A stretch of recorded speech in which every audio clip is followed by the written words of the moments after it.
What is a news agency? Your answer is going to be different to mine, and your answer is as valid as mine. All of us who own news agencies have to define our business for ourselves, for our own circumstances, for our situation. I don't think we're in a period in time in the history of the news agency channel where we can say that the Aussie news agency is this and that all news agents reflect that. I think it's silly to actually try and say that news agencies are this. It just doesn't make sense to me.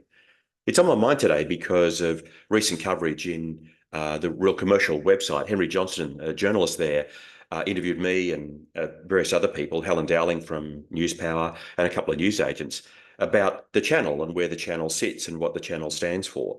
And I wanted to just talk today for a moment, if I can, about what Helen Dowling from Newspower said, because it kind of rankles with me a bit. So here's the article from Henry Johnstone. You can see that it's at realcommercial.com.au. I'm really grateful. He, gave me plenty of time. We had a good conversation. He interviewed me as part of my work with Tower, which has news agents software in about 1,800 news agencies now, and also my ownership of News Express, a marketing group for news agents. But let's go down to what Helen said. If we go down to this point in the article, she said that news agents are the hub of a community. And that's a great word to keep in mind, community. For a lot of small towns, the news agency is a one-stop shop. So it's all about what they can offer their community that's not there already. Now, I don't necessarily disagree with that. It's not a bad thing if a news agency is a hub. But, what is a hub? I know fishing and bait and tackle shops that are a hub in their community. I know toy shops that are a hub in their community. I know garden centres that are a hub in their community.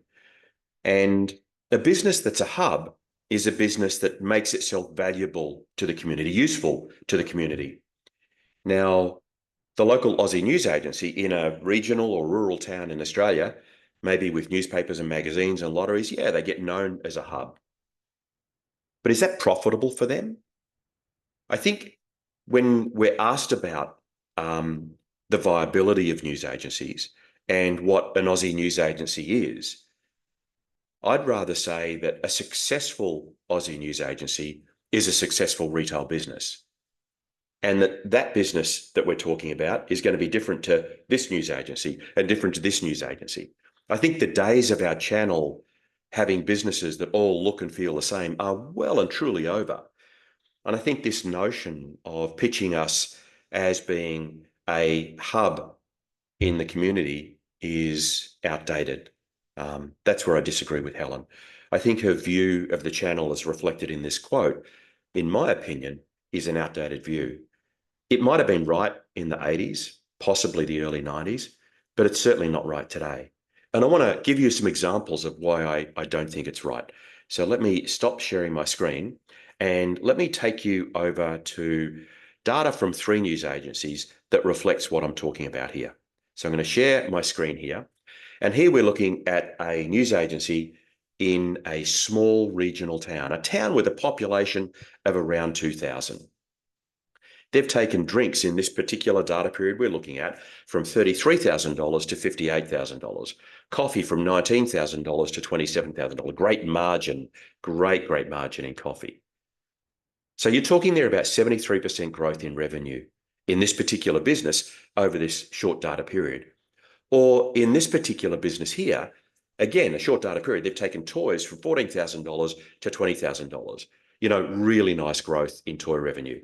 Or in this particular business, they've taken gifts, again, for a short period from $16,000 to $31,000. So here's a shop that's really boosting and growing its gift and homeware sales. Here's a shop that's growing its toy sales.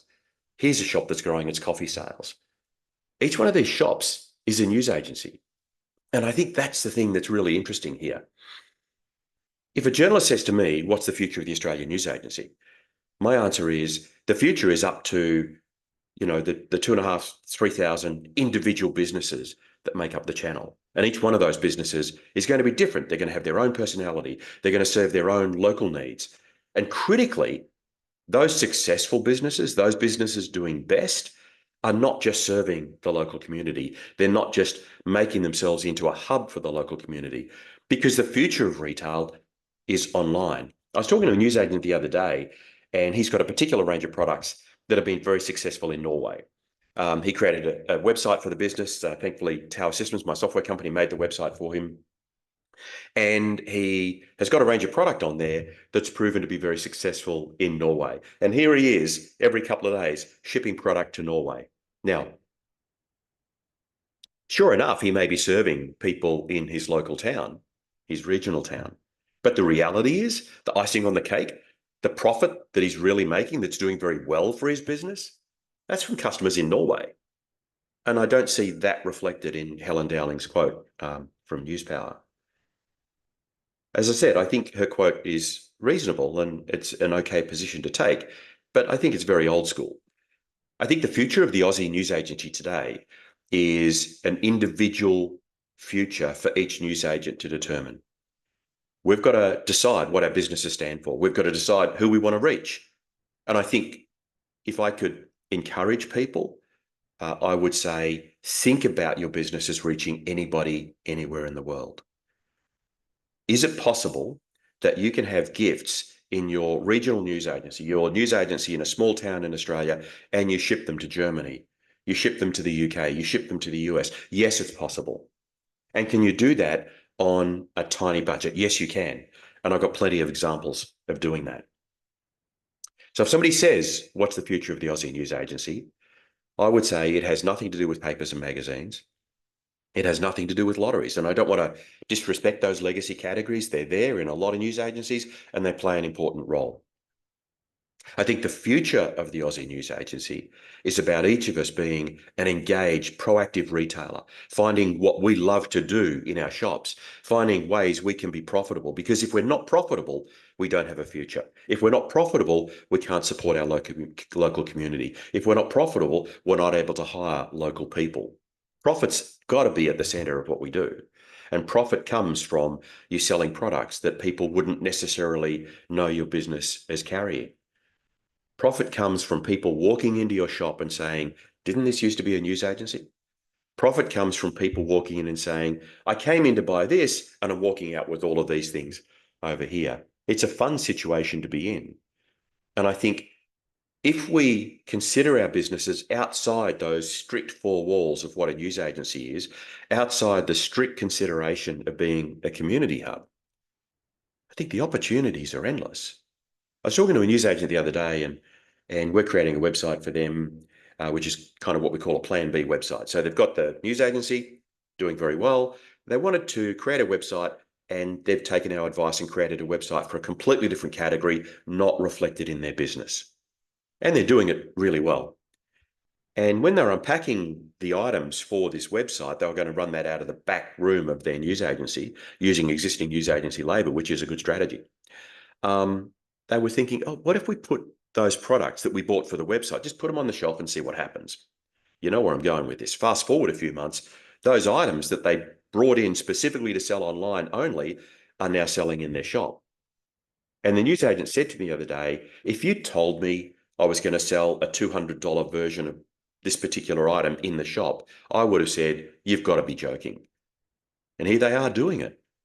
And they're doing it because they took this leap over here with a Plan B website and said, let's go and create this thing. Now, why does that matter to this conversation about news agencies being a community hub or not? If we stay in the mindset of being a community hub, we're only going to look at our possibilities within the context of that very restricted and narrow playing field. Now, for some, that might be comfortable, and that's fine. But I don't think that's the future. I think the future is for us to step outside of those restrictive walls of that playing field and say, let's go beyond that. Let's look beyond that and look at what we can do. Look at what we can create. There are no rules about how far you take your news agency. There are no boundaries about what you do. You can sell $300 and $400 items. There are some product categories that you can mark up 200, 300%. There are ways you can attract new shoppers by not being a news agent. And I think that's why Helen Dowling's comment about news agents being a community hub is As I said, it's okay, but I think it's restrictive. I don't think it's helpful for consideration about where we take our businesses. If your news agency is satisfying you and you're happy with what you're making, then great, keep doing that. If it's not satisfying you, if you're not making the money that you want from it, if you are not seeing a pathway to either you selling the business or you retiring with the kind of nest egg that you want to have at retirement, then now's the time for change. And change comes by looking outside the channel, looking outside kind of the barriers that used to exist for news agents and saying, how far can I take this? Think about the news agent who's selling to Norway. Think about the news agent who's now selling items in their shop that they discovered they could sell because of their website. Think about the news agent who 15 years ago wasn't selling gifts at all and now is doing $250,000 a year in gifts. Think about the news agent who was originally selling stationery as functional stationery to serve a particular purpose and now is selling stationery as collector pieces and has doubled sales. All of these things happen. Think about the news agent who was never selling coffee and is now doing $75,000, $80,000 a year in coffee sales. These are all possibilities for our channel if we stop restricting how we see ourselves. If you think your business is a community hub, that's great. Make sure that you're profitable in pursuing that. If you don't see that your business is a community hub, then there are plenty of us here in this channel who would love to help you discover what it is you could do to make your business more successful and more enjoyable, because that's what we're in business for. We're in business to enjoy ourselves. So if I can help in any way, let me know. Thanks.